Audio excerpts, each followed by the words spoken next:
নমস্কাৰ। মই যিহেতু আপোনালোক বড়োলেণ্ড 24/7 পৰা আহিছে কলম্বাই।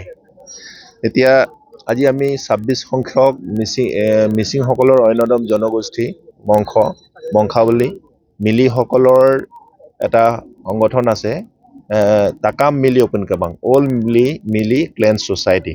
এইটো হ'ল 26 সংখ্যক আজি ফাউণ্ডেশ্যন ডে। আৰু এই ফাউণ্ডেশ্যন ডেটো আমি চমকং গাঁৱৰ এই ৰংগমঞ্চত আমি অনুষ্ঠিত কৰিছোঁ। আজি এদিনীয়াকৈ অনুষ্ঠিত হৈছে, আজি 12 তাৰিখ।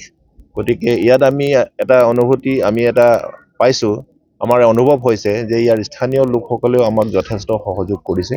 আৰু যিহেতু আমি খুব কম সময়ৰ ভিতৰতে এৰেঞ্জমেণ্টবিলাক কৰিছিলোঁ, গতিকে তেখেতসকলক ধন্যবাদ দিব লাগিব। আৰু আপোনালোকেও মিডিয়াৰ ফালৰ পৰা আমি ইয়াত এটা প্ৰগ্ৰাম এটা কৰিছোঁ বুলি গম পাই পেলাই স্পণ্টেনিয়াছলি আহি পেলাই এটা মিডিয়া কভাৰেজ এটা যে দিবলৈ আহিছে, তাৰ কাৰণে আপোনালোকক অশেষ ধন্যবাদ। কাৰ্যসূচী বিশেষ বেছি নাই আমাৰ কাৰ্যসূচী। অলৰেডি আমি ৰাতিপুৱা এটা প্ৰথম কাৰ্যসূচীত ইয়াৰ পৰিৱেশ নিকাকৰণ, যিটো চাফ চিকুণ কৰা, আৰু ছেকেণ্ডলি আমি কৰিলোঁ ফ্লেগ হোষ্টিং। আমাৰ যিটো তাকাম মিলি অপেন কাবাঙৰ যিটো ফ্লেগ আছে, ফ্লেগ হোষ্টিংটো কৰা হ'ল।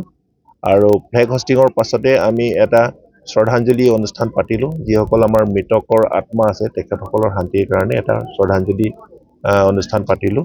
তাৰপিছতে আমাৰ স্থানীয় ইয়াত বহুতো বিশিষ্ট ব্যক্তি আছিলে, প্ৰায় 9জন ব্যক্তিৰ নাম তেখেতসকলে দিছে।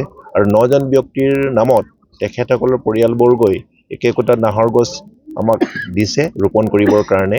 আমি এই কেম্পাছত এই 9টা নাহৰ গছ তেখেতসকলৰ স্মৰণত আমি ৰোপণ কৰিলোঁ। তাৰপিছত আফটাৰ ডেট এতিয়া আমি এই সময়টো পাইছোঁ, অলপ পাছতে আমাৰ সভা আৰম্ভ হ'ব। সভাত আমাৰ বিশেষ কাৰ্যসূচী হিচাপে আমাৰ এই হিষ্ট্ৰীটো অলপ কোৱা হ'ব, ইয়াৰ ৰেইজিং অফ তাকাম মিলি অপেন কাবাঙৰ কথা কোৱা হ'ব। আৰু তাৰপিছত আমাৰ আগন্তুক পৰিকল্পনা কি হ'ব এইবিলাক বিষয়ে আলোচনা কৰা হ'ব, আৰু অন্যান্য কিছুমান আলোচনা সেইখন সভাতে হ'ব।